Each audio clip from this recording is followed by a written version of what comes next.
Welcome to season 2020, episode 7, Broccoli. Yes, broccoli.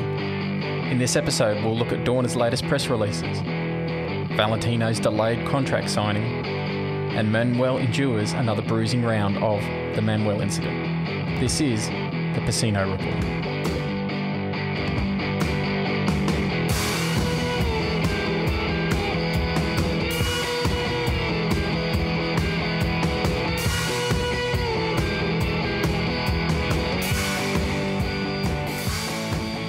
Hello and welcome again to the Pecino Report. This is the official podcast of PecinoGP.com, hosted by me, Dave Gill. The world is slowly rising from its post-COVID-19 slumber, and with it, news is coming at a great rate of knots for the MotoGP 2020 season. We're here today to analyse it all with the usual team and crowd here at Pecino GP. I want to introduce you again to the normal names and faces that we're used to seeing around this table. I'm going to go straight today to Andra. Andra, how are you doing? I'm fantastic. It's like winning the lotto. It's like, pick me, pick me. I can see hands jotting up everywhere. I win today. There's nothing normal about this crowd, though. How's your week been? Yeah, good. Yeah, we're still just starting to see the light at the end of the tunnel, I think, once we all get let back out into the world. Hopefully people have had a listen to What the Andra, the interview I did with Melissa Paris that we dropped, I think it was last week. I've had a few more chats since then, so we've got a couple more coming out. I can't even tell you which one I'd recommend higher. I spoke to a couple, Sarah and Judd Merrill, in the US of A. And I spoke to a crazy cool Viking chick in Italy called Bella. So keep a lookout for them. They're dropping this week. Awesome. I like the Bella interview. I've listened to that a couple of times, and it was a couple of times. If Valkyries don't share the road, they own it. Nice. Dave's got a little crush. Yep, she's struggling a little bit being locked up too, I tell you. I know. Yeah, I'll move on from that one as quickly as I can. Stu, how you doing, mate? Hey, fantastic. Thank you, Dave. Hi, Andra. Hi, Manuel. Hi, everybody out there in digital podcast land. I hope we're doing well. Yeah, my week's been quite good, busy with all things work, all things life, trying to get back to normal, but it's fantastic to see some light at the end of the tunnel as far as announcements for seasons and whatnot goes. I read with interest today some interesting news about Mav Vinales talking about how he gets more nervous with the e-races than he does with normal racing, which I thought was very cool. What impresses me is he gets better starts in the e-races than he does in real life. Exactly. He's going to try and find a way that he can transpose that across to real life. But I thought I picked up one comment in there, actually, at the end of that little interview piece that was on Autosport today. And they came across to talk about Rossi. About saying Rossi's he's admitting that age has proven to be a barrier for his online gaming. He says, "I'm not very fast with the motor," and I apologise, I can't do an Italian accent. "I'm not very fast with the MotoGP game because I'm old. I played it with the video games from when I was young, but usually we play with the cars, so I'm not very competitive with MotoGP." I thought that was fantastic. So it's a little bit of my facepalm of the week, but I think it's fantastic from Rossi. But his webcam skills are up there with, my 70-year-old... He's like my granddad. Oh, come on, don't pick on him. Back when we were kids, because I'm the same age as him, we had joysticks and it got a little bit tricky. It's a little bit trickier nowadays. He's one step away from tapping the camera and going, "Is this on?" Yep. Is this thing on? You should wash your mouth out. Get off my lawn. Manuel, my friend, how are you? Have you kicked any kids off your front lawn this week? I hear they're letting them out in Spain. Well, I have to say that, first of all, hi to everybody. Nice to be here again and to join this with you. I have to say that my week has been kind of up and down, roller coaster. I got completely frustrated when I realized that we journalists would not be able to go into the Grand Prix if they happen. So for 24 hours, I think I slept in my dog's house, completely frustrated. But then quickly everything, gets in its place, and the news are better and better. Not here in Spain, because Yesterday, we were told that we will be locked down another 8 weeks. Oh, So, goodness. that's it. You're lucky that you are in a place where you can go out. Tomorrow, I think we will be able to go out for 1 hour, 2 hours for the first time in 8 weeks. So not so bad. I saw you So on you your can go to the messages. shop if you need to, and the bank and things like that. Yeah, the banks are always open. The banks, Of course. are always open. Even in the Second World War, they were always open. It's essential. There's always time to take your money off you. But it's okay. Look, let's stay positive, and there are a lot of good news, and I am looking forward to have this chat. Just before we kick off, Manuel, I had one of the listeners email me. They're obviously long-time fans of yours, and they'd asked me to remind you of a speaking event that you were at a few years ago, where you were obviously speaking about Lin Jarvis, and you're becoming quite animated and letting a few of the crowd in on some home truths about Lin Jarvis. The only problem was that apparently Lin Jarvis came up behind you, and they were trying to cut you off to protect you from what was coming up from behind you. Is this ringing any bells with you? Or Andrew and Gillian said to say hi, and they said this was one of their most favourite memories of you. Well, I have to say, look, the real story, it was normal. Let's say, as I have told you, I think in this business, if you do it right, you will have problems basically with everyone. Because there is always a moment where you write or say something that the other side doesn't like. But this is because this is journalism, basically. So at a certain point, I explained to these people that for me it was not amoral, you say? Amoral. Yeah, immoral. Amoral. That Either or. Lin Jarvis' son works for VR46. And Lin Jarvis is the manager who manages Valentino Rossi, who is VR46, and Maverick Viñales. So... Yeah, that's not a difficult set of lines to draw. Look, It's a little bit incestuous, isn't it? we say, there is a saying in Spanish that the wife of the Caesar has not only be decent, but look at that decent, you know? Yes. So this happened, and obviously I said it also public, and I wrote it, and then one night when we were having dinner in a restaurant, the couple appeared. But again, like always, things pass, and then at the end the relationship is normal. But this is normal. So this is another team manager who for a while was a bit frosty. We should have a whiteboard, David Brivio. That's how you build relationships. It's about It would honesty. just all be lines. It's about the ups and downs, isn't it? Well, if I have to tell you, because I was called to the Yamaha hospitality by Lin Jarvis to discuss this matter. And I tell you, this was... Is this like being called to the headmaster's office? Is it the same feeling? Well, no, this was tougher. Look, it was very interesting because I entered in the hospitality. Dave, and I am once more bombing your script. I am sorry, but you started this. I am not. This is what we're here for. I keep telling you that. Keep going. I'm doing my job properly if this happens. I went to the hospitality because I was called into the Yamaha hospitality. So you know the sensation when you get in a place and everybody knows why you are there, but they just look in another. For you. The atmosphere is thick. Was it like walking into a Wild West canteen when the doors open and the piano everybody stops? was like doing things that like camouflage. Trying to watch, but pretending So they're preoccupied. I'm busy cleaning the look spa. at the situation. So I went there, and obviously Maverick was sitting at his table, and the people knew why I was there, what for I was there. But Maverick stood up, came to me, shake my hand, and told me, congratulations, in front of all the rest of the Yamaha crew, the hospitality guys. It was terrible. Yeah. Look, and then we had this meeting, and I asked the people who made this appointment if there was that I wanted somebody else in that room. I wanted a witness.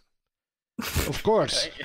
I wanted somebody to be there to really be. And then, then they put another person in that meeting, and then we sat at the table, and the first thing I asked if that meeting was going to be recorded somehow. Because if they would record it, I would record it as well. They said no. Yeah. Yep. Mm-hmm. I said, okay, no record. Okay. I wanted this to let this clear before we started. Because if you don't ask, you never know. And then I go to this next step where I ask Lin if this meeting was between Manuel Pecino and Lin Jarvis individuals or between Yamaha manager and a journalist. That the approach would be very different. You understand? Mm-hmm. Absolutely, yeah. And from that, and he told me that no, that was a personal meeting, and this is how far I can tell, because if it's personal, it's personal. Show me, do you have all your fingers and all your toes still? Look, I have, no. How do you say? I have, well, we say in Spain that it's impossible to translate, but I have been in more difficult meetings than that one. Let's say that this. As I said, I think we should have a whiteboard for the all-time highs that have said, Gigi calling you in for Manuel, are you still my friend? Lin Jarvis calling you in for a one-on-one. Yep. The question I've got for you, was everyone still in the hospitality unit, or did they clear that out? No, because we went into his private office. But everything could be heard outside. Okay. Of course, and I knew that, so I had to, the same attitude he took in certain moments, I had the same. And I leave it here, Does Lin Jarvis every night go back into his private office, and it's that bubble that Darth Vader lives in, where his helmet's taken off? Comes down and takes the top of his head off to clean. But I have to say that Lin is a real English gentleman. You know, when you speak or discuss with him, he's very super polite, super educated. And the discussion with Lin is very different with a discussion with an Italian, for example. So Lin wants to settle it with dueling pistols, and let's go to the next topic, please. Thank you for entertaining us. That one was for Andrew and Gillian. I wanted to remind you of that one. So thank you guys for writing in on that one. We've expressed highs and lows there, and I'd like to push forward with some good news and some highs. There's been some big announcements in the last 7 days on the MotoGP calendar, Manuel. You said that even as early as sort of 12, 24 hours ago, there was more news coming out of Dorna. Yeah, look, the things change every day. The first thing that came out this week was the cancellation of Germany, Netherlands, and Finland. And this is the first time the races have been cancelled, remember, because until now they were postponed. So this time they were completely cancelled, okay? Then 24 hours later, I think Carmelo came out saying that they have the wish to start at the end of July. The idea is to do a championship with not less than 10 or 20 or 12 races. And then he explained how it would be that in total there would be around 1,400 or 600 people in the paddock, with no press, no hospitalities. The team have been asked to cut a lot their personnel, the people, and this is more or less what happened after the first announcement. The next announcement was made today in Malaysia, where they have opened the option to do motorsport, but always behind closed door. So step by step, things are starting to roll. The wheel is starting to roll, because all these announcements are very positive, But you have to realize that with no planes flying around, nothing is possible. It's all speculation at this point, isn't it? That's exactly right. Stu, but I wouldn't say speculation because Dorna is talking to all the circuits, negotiating. So the thing is that everyone expect the flights, the air system, returning soon, because without air system, nothing will work. But the plans are real. Yeah, that's right. So look, there's a lot to unpack there, Manuel. Realistically, there's a lot of information that's come out in the last sort of 4 or 5 days. First thing I want to say is it's a real shame about Assen. This will be the first time in 71 years that Assen hasn't hosted a race in the Premier category. And Assen has, for a long time, traditionally been the largest crowd in the MotoGP calendar. You know, a couple of 100,000 people on race day. It's been absolutely amazing. So how do you think they're going to make up for not having that kind of crowd attendance at the majority of the events? What's the plan from Dorna for that? Yeah, we have to think in races without any spectators, closed door races, because at the end what Dorna is looking is to fulfill their contracts with the TVs, so they can they have incomes, because if not, they won't have anything. So this is something that doesn't worry them too much, because what they want is to save the story, basically. So for the people out there that might not have any idea of the sort of scales, you know, everyone's jumping up and down about there being no crowds. But for someone like Dorna, and you can tell me if you don't know this kind of information, or if you have an idea, what kind of percentage are we talking about? If you remove all the crowds, but you retain all the sponsorship dollars, how much is that? 10% of off the top? If it's that 50% off the top, is the sponsorship worth that much more than the crowd revenues? Look, the money generated by the crowds doesn't get to Dorna. This gets to the organizer of the circuit. Dorna gets from every organizer a certain fee to raise the race. Okay. We are talking, this is one of the big secrets of Dorna. They don't want to give out what Valencia plays for a race, or Qatar pays for a race, or whatever, because the differences are huge, are enormous, because there are places where historically the championship has to go, like to the UK. Yeah. So the fee of these races are very low compared with the fee that pays Qatar, that I think is the one who pays more. Exactly. Yeah. So, Dave, you got a question? It was actually one for sort of Andra's benefit and some of those who have joined the podcast, you know, at episode 1, purely from an entertainment, not a MotoGP perspective. Some of the races that are being cancelled have favoured certain manufacturers. So with the likes of Assen and Germany being cancelled, how is that going to affect track or the factories as they move forward? Was Assen a favour? I seem to remember Assen being a favour for Yamaha and Suzuki, and Germany potentially being for the Hondas. Are we starting to get to that point in the season where it's going to tilt in favour of everyone except Honda? Yeah, this is a very good point that you brought out. Look, it's just think. We know that there are certain circuits that match better to certain bikes.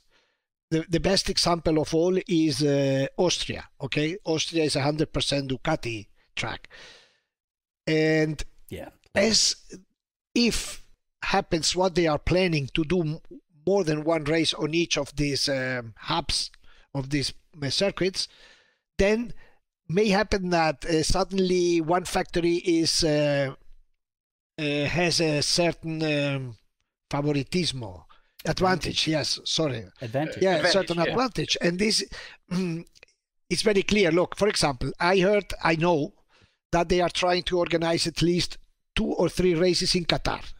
Qatar is a circuit where Ducati has won a lot of in the last years.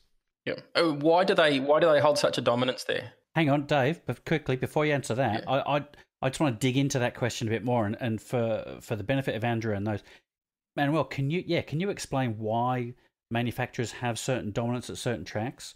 Dig in a bit more about how Ducati straight line speed and what the advantage of each manufacturer might be at just a high, traditional level. Yeah, look, it depends on the layout of the circuit. Okay, Andra, if there are circuits with long straights, Ducati has the most powerful engine, and so basically circuits with high top speeds, long straights, the Ducati has an advantage. Because they can go faster down the straight, basically, and then so, they catch them on the turns. Yeah, exactly. They don't have to risk on the twisty part of the track. They don't have to take risk because they know that getting on the straight, they have just to boost the engine and overtake them. I would understand this because I've been playing the MotoGP game, but I'm not even doing that on the straight. You don't get to the straight. You don't make it to the straight. I make it to the straight, but I don't stay straight. Even the straight is a chicane. We all laugh, but it's true. That sounds more difficult than easy, I do the tyre warm-up thing. That's what I'm doing. I'm just warming up my tyres. And what about Honda, Manuel? What's their the strong points of Honda is not a circuit, it's a name or a number. It's a number 93, for example. Number 93. So the Honda has no, how do you say, which is the characteristic of the Honda? The characteristic of the Honda is the 93 number. Marquez. Yeah. So what you're saying, there's riders, because of the bikes they're riding, do perform better on certain tracks? Yeah, rider as well. Look, there are riders, for example, the best example of this was in the past Dani Pedrosa. Okay, Dani Pedrosa was a very, we have talked about him here, we have spoken. He was very small, he was very light. So on circuits where he had, like Phillip Island was the best example. On Phillip Island, circuits where he had to move the bike in flowing corners at high speed, you don't realize how much physical effort you have to do, because trying to get the bike out of his line and push it somewhere else, that demands a lot of effort, but lots, Especially being lightweight. Yeah, and when you see this on TV, you say that, well, that's easy. But you can, and these tracks, look, Dani Pedrosa, he suffered a lot in Phillip Island. He suffered a lot at Assen, tracks where there were not breaking points, but flowing. These for them were very difficult. Bikes at high speed don't want to change direction. Claro, it's again the physics. It's because the bike wants to go in one or in its normal line, if you have to force it out there and put it on the line you want. Yeah. So just returning back to the tracks that we've seen cancelled versus the ones that we've got ahead. Are you starting to see any patterns for favoritism of factories? Are they going to favour any factories over the others with the ones that they're proposing? Well, we don't know yet which circuits will be available, but the ones who have not been discharged. Look, we will say, for example, Mugello is Ducati circuit, Misano Ducati circuit. Qatar, Ducati circuit. Austria, Ducati circuit. So I think that Gigi Dall'Igna is on a big applause every time he reads something that's going on. But on all this track, we shouldn't be looking to the Chinese as the origin of COVID-19. We should perhaps be looking to Ducati. I don't know if they have in the backyard a little laboratorio in Borgo Panigale. So you're saying if you've got any spare cash, put it on Dovi this year on Ducati. Ducati are many riders. Sorry, I was just going to ask because I was just reflecting back to Maverick's video last week doing his little workouts on his balcony. I was just going to ask a bit of an updated question on how all the riders seem to be coping with. Everyone's been in isolation for what, almost 2 months now, is it? Something like that. Yeah, 8 weeks. We are 8 weeks. Yeah. How's everyone coping with it? I don't know if we have spoken about this here, but it's very interesting because we have to invent, I think, a word to explain what is happening. I think that the riders are detraining during this lockdown.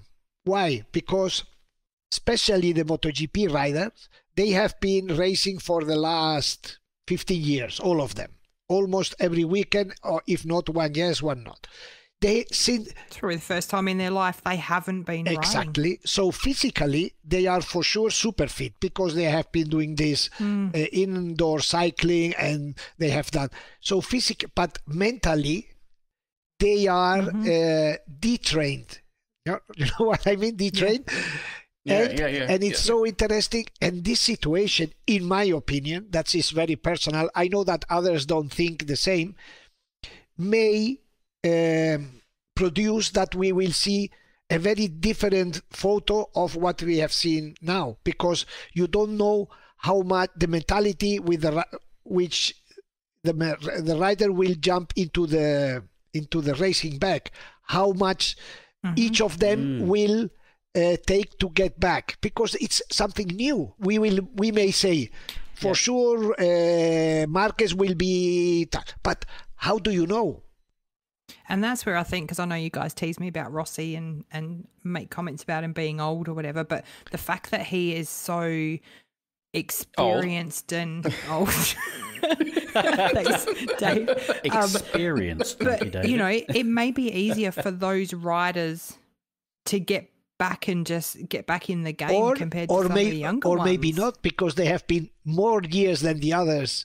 In a certain process, maybe the younger. Amen to that. Well, that's it. Like, who don't like? Yeah, it's going to be very interesting. For me, it's a lot. And for you have good news, because the only rider who has been able to train and to ride bikes in these 8 weeks is Jack Miller in the north of your country. Oh, really? Riding motocross like a demon. Oh, see, that's going to make a difference. I see you're talking to... I thought Valentino still would have been allowed at the ranch.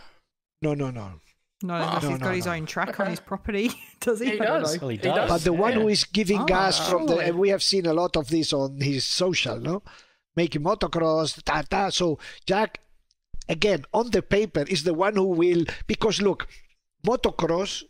When people say motocross is dangerous, but motocross is riding motocross demands you constantly change the position of the bike, because on a motocross track, every time you go in the same corner, it might be different. So it makes you very physical on the body, physical and quick thinking, to avoid. And this is something that Jack is fresh, and the other riders have this.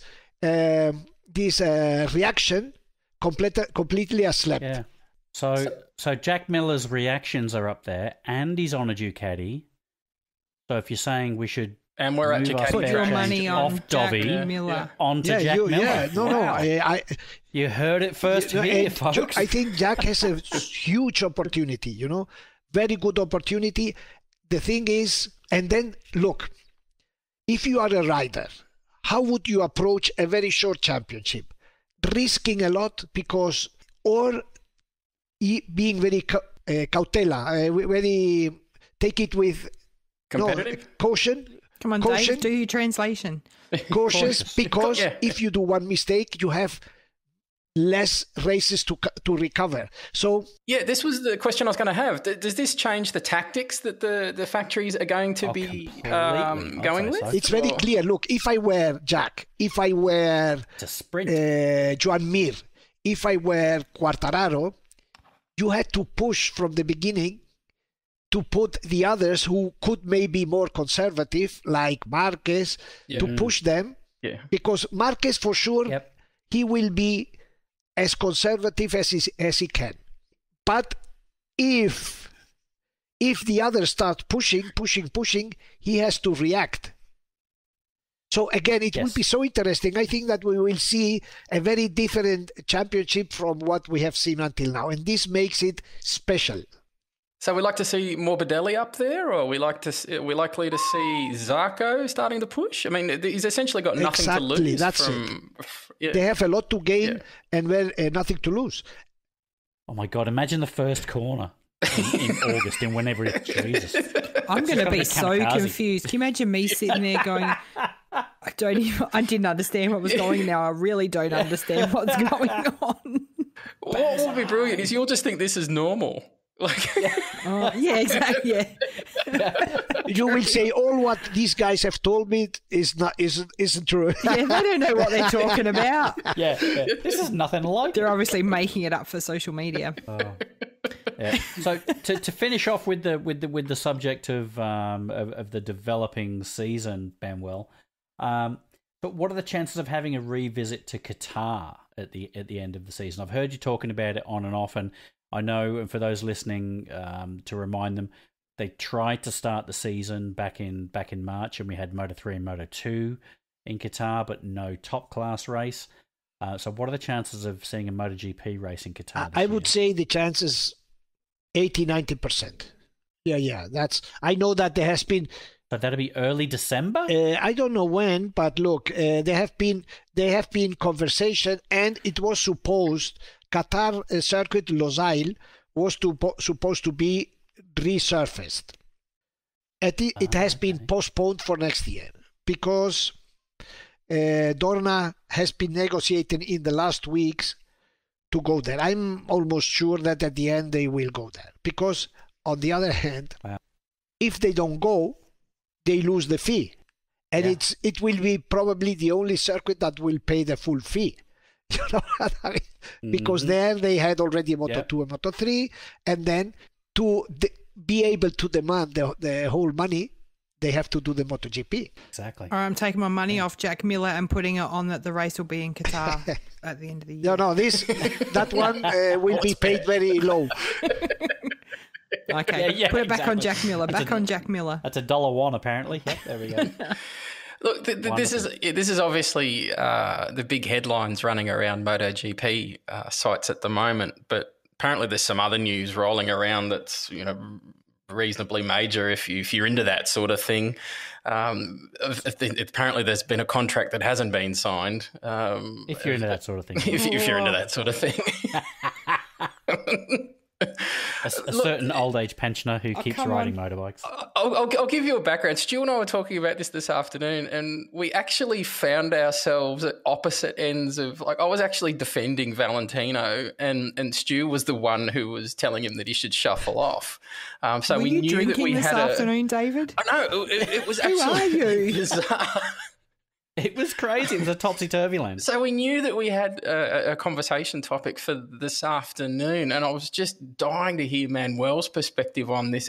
What's happening behind the scenes with Valentino's contract signing? Because Sepang, so SRT, have got a certain perspective on it. Lin Jarvis has got a certain perspective on it. That doesn't match.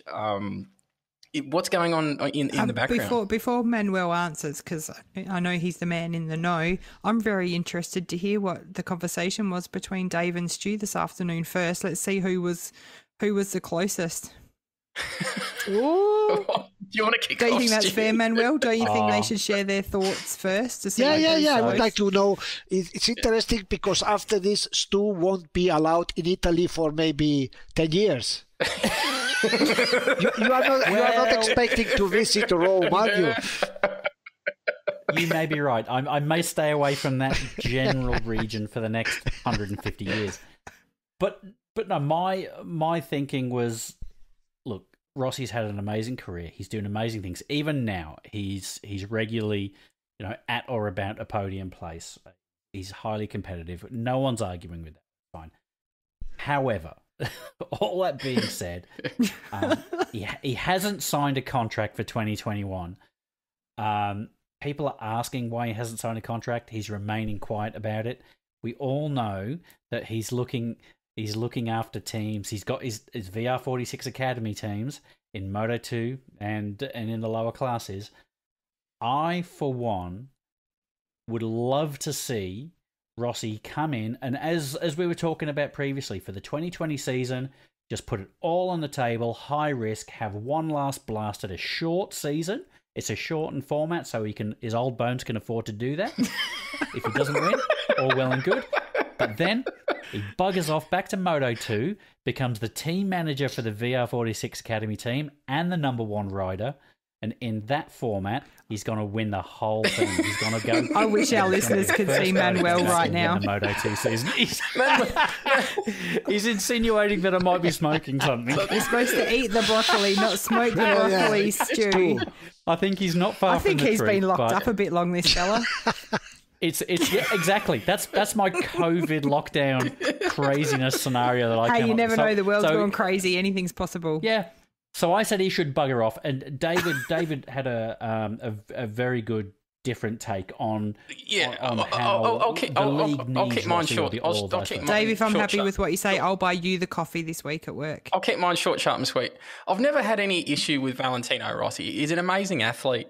The issue that I have is that I see the fans that follow Valentino are loyal to Valentino, not the sport.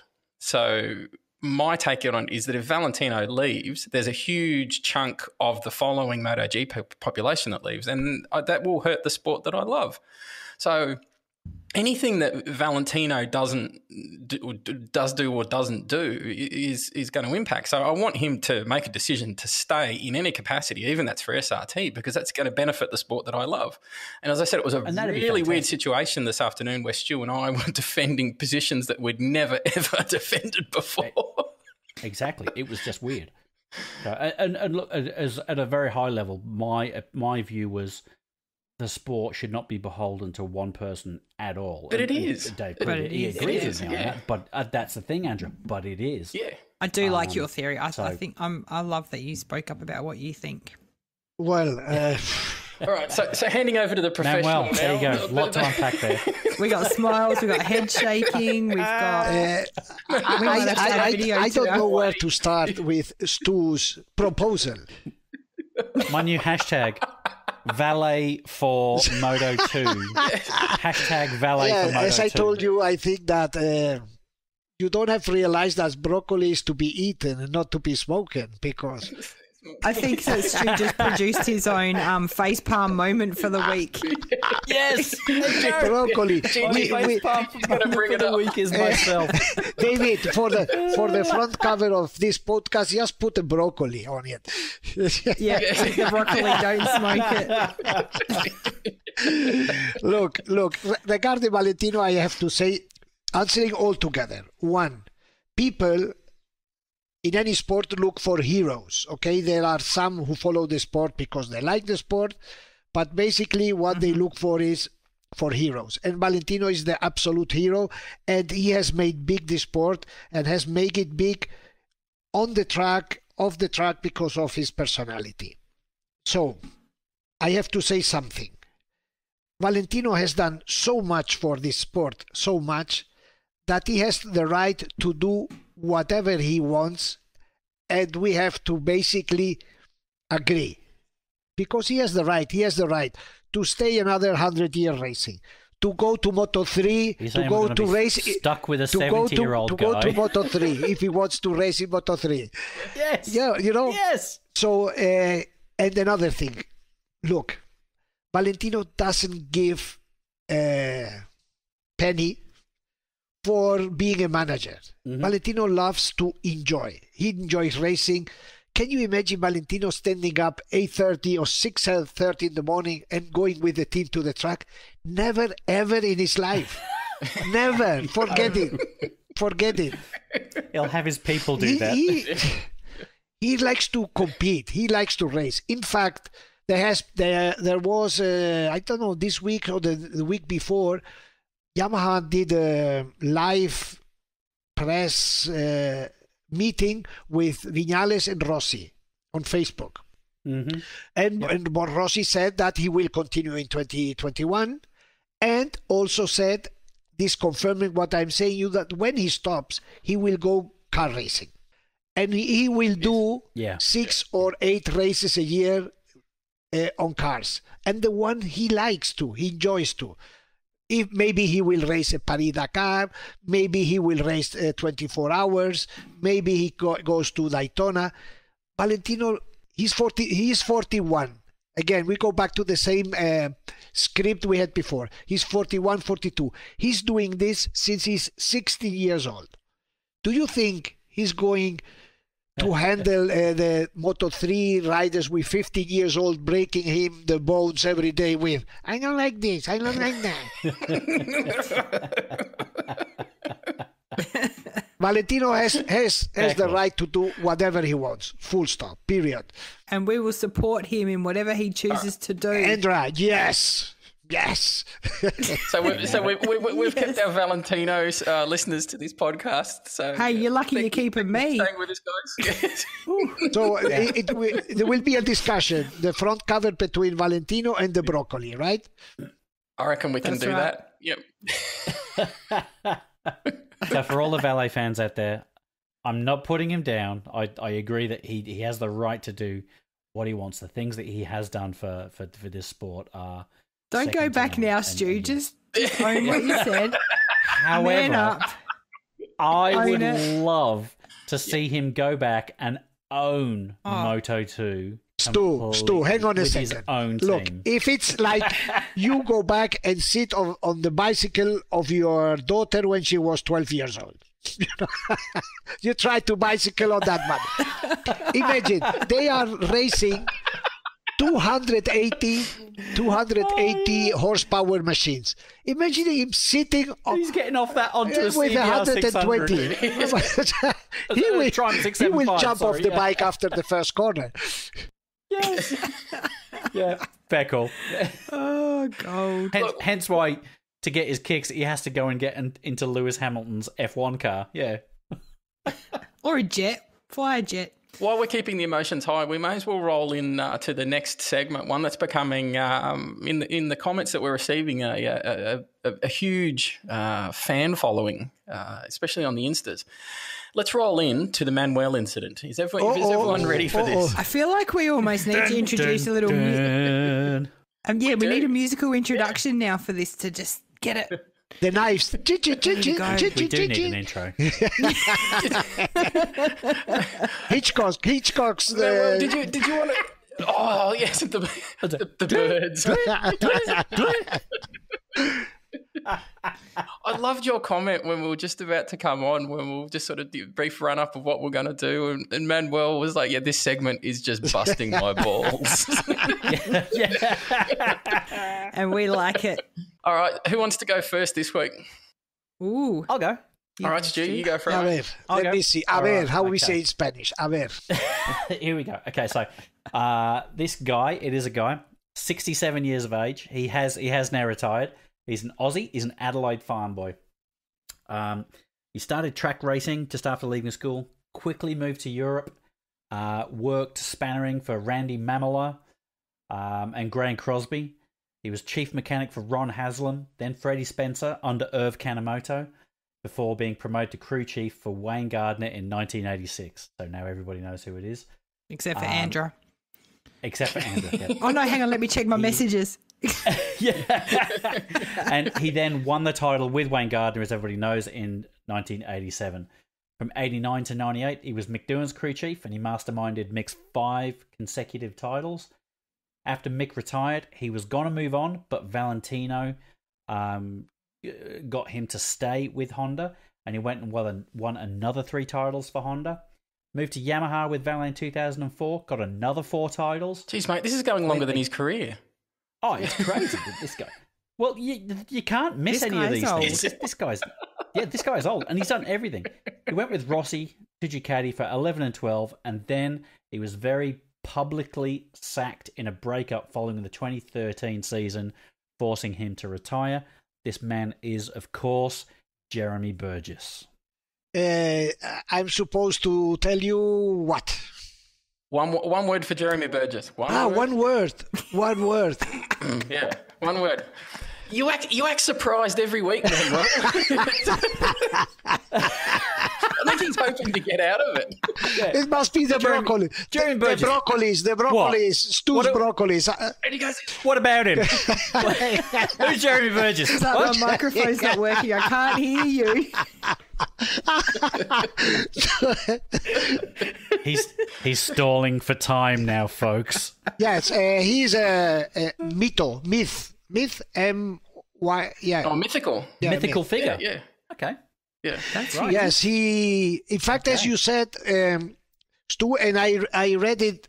I read it just a few days ago because I wrote something about Valentino's first season in 500, and I wrote a book, and in which it said that Valentino just signed with Honda. One of the condition, or the main condition, is that Jerry Burgess would be his crew chief. And crew chief, that's right, yeah. And he was ready to leave because at that time he was around 50 already. And he said that he wanted to go back to his family to Australia, but Valentino forced him. And then it happens what you said. He won with Honda, then he won with Yamaha, and then he was dismissed in a not very elegant way. But at the end, I tell you something. Besides this bitter end, he was really wanting to go back to Australia. He was very good known because of his skills, and there is his sports CV, but also because he was a real Aussie. That means a very good beer drinker. Nice. So why did his career end so badly? Like, obviously, it sounds like he had a huge, from how long that took Stu, such a long, amazing career. What made it end I so think badly? he was overrun by the technology. You know, he grew up in a certain environment, certain way of working. But yeah, when the electronics arrive, he simply... Those the AIs on the Yes, bikes. exactly. So Nice. There we go. he simply got overrun. He could, and he was too tired to catch up. You know? So that's the reason, in my opinion. Okay. And I heard some stuff about Valet wanting to re-sign with Yamaha for 3-4 years and wanting Jeremy to re-sign for that same amount of time with him, but Jeremy only wanted to do 1 year, and so Valet basically said, "No, if you're not going to do that, you're gone now, and I'll find somebody else." No, I don't. Maybe you are right, but I don't think so. Look, riders have to be egoistic, right? Okay. When a rider doesn't win, he looks around. Look, if like he has done this year, he has changed again his crew chief for a younger one. Yeah. But it's very normal. Look, if you are a winning rider and you start not to win, last championship of Valentino is 2009, if I'm not wrong. So, look, he's still a winner. So he thinks, hang on, what I have to change something to change the situation.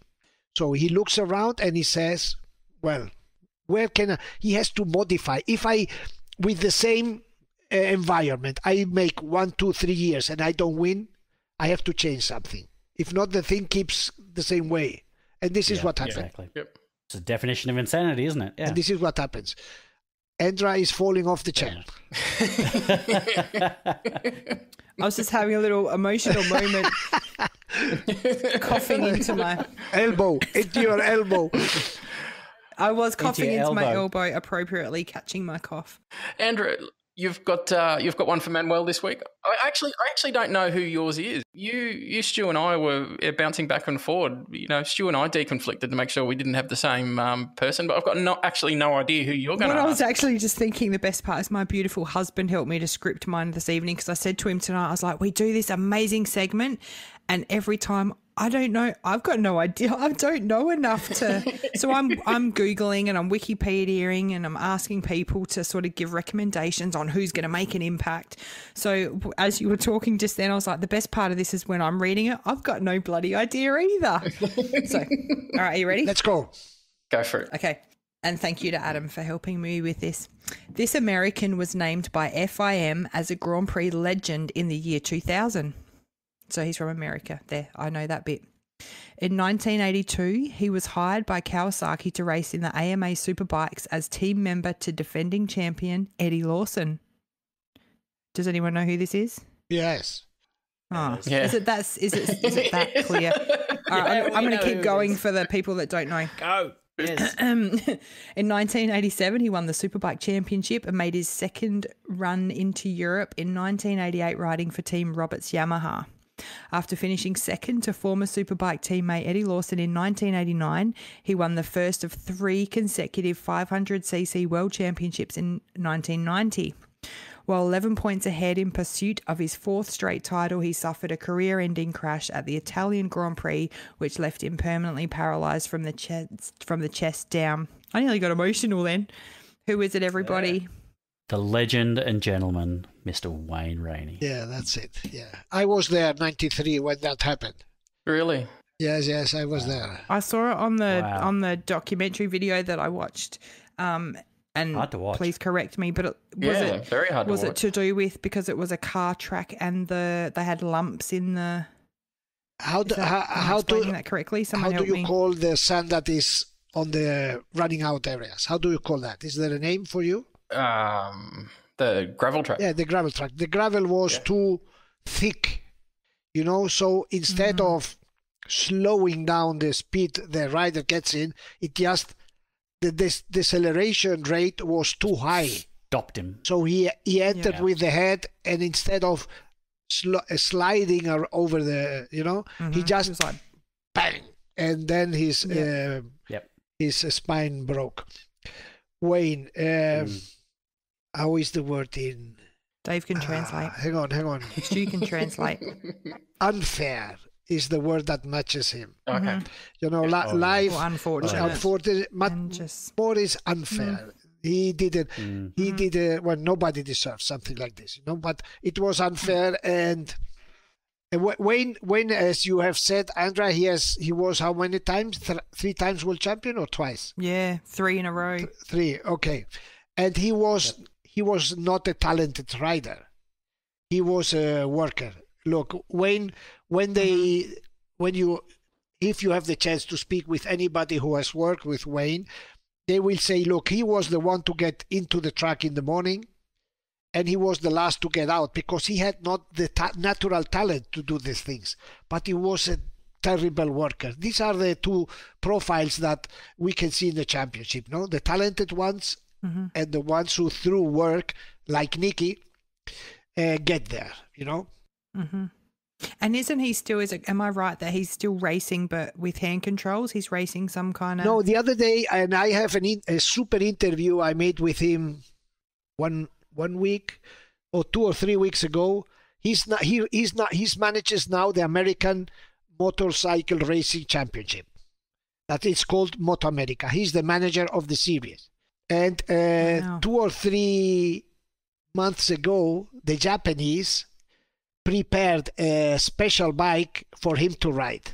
So for the first time since 1993, he was capable to ride the bike. And he got so emotional, so emotional. You can see probably the videos on YouTube, but for him was like, because until now he has been he had raced some go-kart racing, that is much easier because he sits, but being on a bike, imagine what a sensation. He was super emotional. Yeah, the feel and he still got he's up. And this happens. Look, now I don't know. They probably have a new technique because in the last Grand Prix in Japan I went to last October, there is another Japanese rider, Takuma Aoki is his name, that ended on a wheelchair because of an accident. This Takuma Aoki, he had other 2 brothers who were racing in the championship. So there were the Aoki brothers, 3 of them.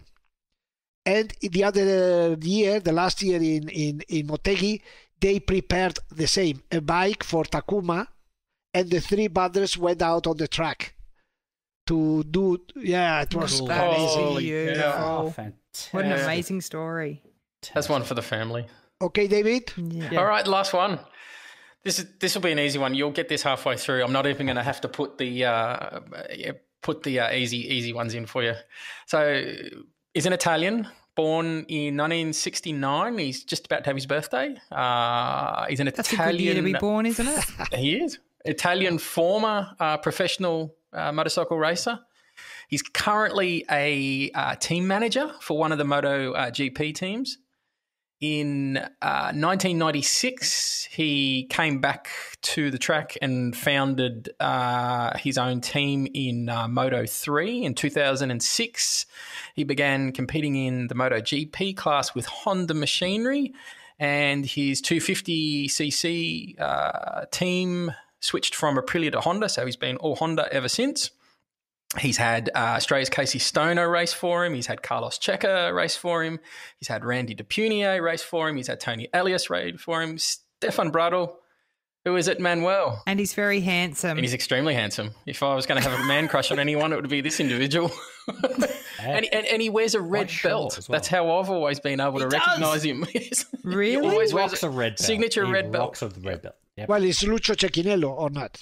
Yeah, Lucio. absolutely. Well, of course it is. Lucio is how do you say, businessman. Okay. He's okay. Yeah, no, it's extremely. I mean, my English this morning, I think I have to drink some more before I get into the podcast. You need some more broccoli. Yeah.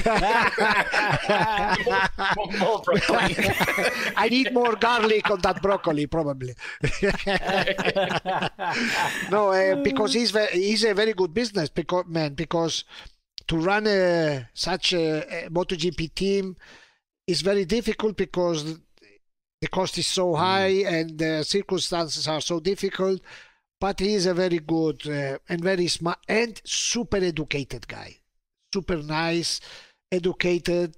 Okay. It's, but at the same time, he is a businessman with the goods and the bads. So is he someone that was obviously riding, from what I had a quick look, he didn't ride for very many years. He switched then to running a team rather than continuing to race himself? Yeah, look, it's incredible because yesterday night I had an appointment in an Italian TV and it came out Lucio Cechinello. His teammate exactly told us the following. Look, Lucio was never especially dotated to race. It was not talented, but he was very organized. And this he was obviously passionate about this it and transferred to his later job or work. Yeah, perfect. As a journalist, what's he like to work with? Is he all businessman and gives nothing away, or are you able to develop something personal with him? With Lucio? Yeah. No, with Lucio it's okay. You know, I wouldn't like to work with him. Okay, he hasn't put you in the freezer like some others that we've spoken about in the last couple of weeks. He's never dragged you through the hospitality tent. Yeah. And, see, I felt like while Manuel was shrugging his shoulders and going, in his brain there was a story there that he was like, no, but I'm choosing No. The now. problem probably is that I haven't had any story with Lucio. You know. Okay. Oh, so your task for 2021, Manuel, your challenge should is be to piss off Lucio Cechinello. Oh, yes, I had one. I got a phone call from him one Sunday morning, 7:30 a.m. And his voice didn't sound very friendly. But it was okay at the end. This happens too often, doesn't it? In this type of situation is where you realize the level of education somebody has. And Lucio's is very high. That's what I have to say. Oh, see, we're going to make our own assumptions here. Yeah. Well, that's a little bit more insight than what I started with 10 minutes ago. So I'll take that, and hopefully the listeners will too. I think we'll call it quits there, ladies and gentlemen. Andra, is there anyone, before we sign off, I believe that you've got a ton of hellos that you want to put out. Totally, like 2 of them. That's almost a ton. No, we did. I covered some stuff in the beginning. I just wanted to give a shout out. It must be Andrew week. We've got Andrew Fawkes and Andrew Wheeler, who both sent us comments this week. So thanks very much for reaching out. I believe one of them must... Let me say hello to Andrew Wheeler. It's a good friend of mine. That's what I was about to say. Yeah. I'm pretty sure there's a bit of a connection there with Manuel. So, yes, there you go. And just I want to say thank you again to my husband, Adam, because we've been having more and more MotoGP conversations, which is not, in our almost 18-year relationship, I would never have dreamt that this is something we would ever talk about. But it's, as much as it's been an interest for me, I think it's drawing, like he's out there right now playing the MotoGP game while we record this. That's where I'm going straight after this. Yeah, it's given us something fresh and new to talk about. And I said to him the other day, when the races are back, will he watch the live races with me? And he said, yeah, absolutely, I will. You have to come to Phillip Island. This is going to be there. Super. Absolutely. It's non-negotiable. Yeah. Yes. Yeah. We're going to debate this Rossi thing in person over a few drinks, I think. That's no debate. Oh, yeah. It's situation closed. You're right there, Dave. By the way, how is the situation in Australia? Do you think they would allow to organize a Grand Prix? Yeah, Absolutely. I think so. By that time, definitely. Yeah, we are recovering quite well down here. I don't know if we'll let foreigners in. Yeah, that might. It's going to be a small race. It's going to look like Argentina all over again. It's just going to be Jack on the grid. But do you think it would be with spectators or without? No, I can't. I'd say so. Surely by then. Dave, I'm going to go out on a call. limb by October. Yeah, I'm going to go out on a limb, Dave. So you're going Moto2 manager for Valentino and spectators at PI. You heard it here first, folks. That'll be Valet's first outing in Moto2 and MotoGP. He's going to race both classes. Oh God, we need to get out of the house. He has added some mushrooms to the broccoli. Yeah, exactly. I know. Look, I'm gonna have to end it there. Like this is coming off the rails. So, ladies and gentlemen, I want to thank you, the audience. I want to thank my co-hosts. If you like what you're hearing, leave us a 5-star review on the Apple Podcast. Tell your friends. We're available on all the podcast platforms. We're on Instagram at Pecino Report, Andra _ the Pecino Report at Quick Draw. Stu, you're waving furiously at me. He's getting excited. I am. Don't forget to tell all the listeners that the virtual Grand Prix of Spain at Jerez will be on this Sunday at 3 p.m. Absolutely, we can watch. I believe that's British Standard Time. We can watch Valentino tapping the webcam. Exactly. Oh, my the first time that goodness. they've gone. No, in fact, no. Valet's pulled the pin. He's gone. No, I'm not doing it this time. So he's not involved this time. But it's the first time they've got all three classes. It's MotoGP, Moto2, and Moto3. So Manuel's just rolling. So maybe he's just not racing in the MotoGP one. Maybe he's racing in the Moto2 or Moto3. As I look down the line, Moto2 lineup, VR46, Valentino. No, I'm just kidding. Yes, tune in, folks, and check it out. Manuel, where can our listeners get hold of you? I just want to say something. Once again, Valentino has erased himself from this race, right? Because I tell you something. The other races, I haven't seen them. He took part at the other races. He was, let's say, forced. And do you know what? He wasn't terrible. He definitely wasn't terrible. No, yeah, but he doesn't like these things. Oh, he had the controller upside down. He's in another level. He doesn't like this kind of stuff. So as soon as he has been able to say, I am out, he has jumped out because... Yep. He did his bit. He's done it once. He can say he's done it. That's it. Yeah. Exactly. Look, ladies and gentlemen, this argument is going to continue well and yeah, truly. we're going to go offline here. Green room. Manuel, where can our listeners get more of the Pecino Well, goodness? I have to say that next Monday I'm opening a new version of my MotoGP, Pecino GP. The first one will be in Spanish.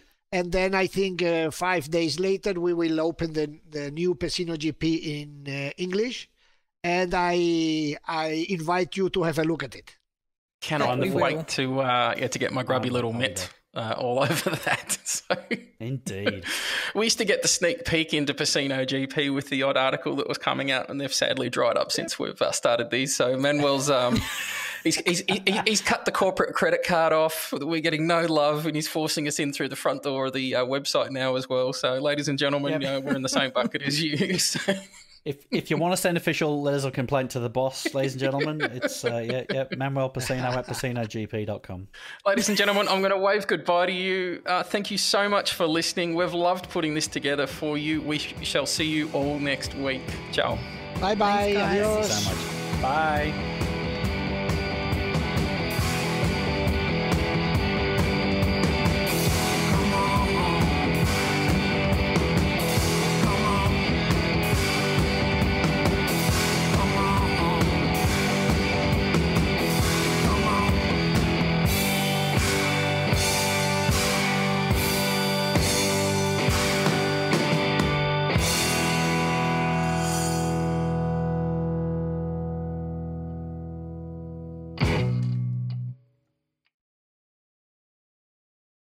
So do you want me to mention my chats I've had this week? Do you want to do that at the start or the back end? That's going to be my next. Do you want to do it at the front, do you? I prefer the front end.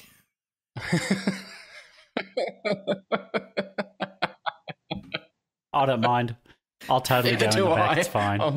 Where's your horn gone, Stu? It's in the back. Thought you were sitting funny.